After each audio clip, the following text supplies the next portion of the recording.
Formal nang ipinakilala ang unang 3 Win Girls na magiging co-host ni Willie Revillame sa kanyang pagbabalik telebisyon sa TV5.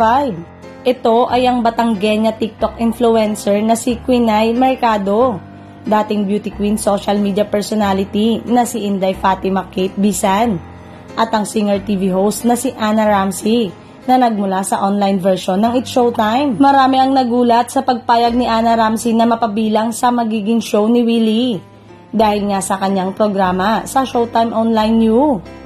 Habang marami ang nagpapaabot ng good luck sa kanya, marami rin ang nagsasabing sana raw ay hindi niya pagsisihan ang paglaya sa It's Showtime at paglipat sa TV5.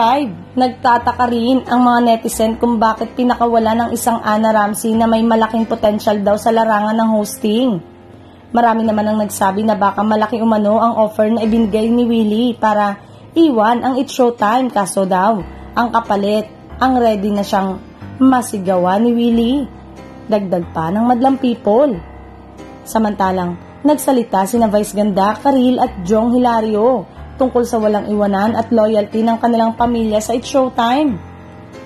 Walang binanggit na pangalan si Vice pero nangako ang pamilya ng It's Showtime na walang iwanan kahit anong mangyari. Hindi pa ina-announce kung kailan mapapanood ang bagong show ni Willie kaya abangan na lamang ito. Tiyak na magkakaroon ng grand media conference para dito kapag kumpleto na sila.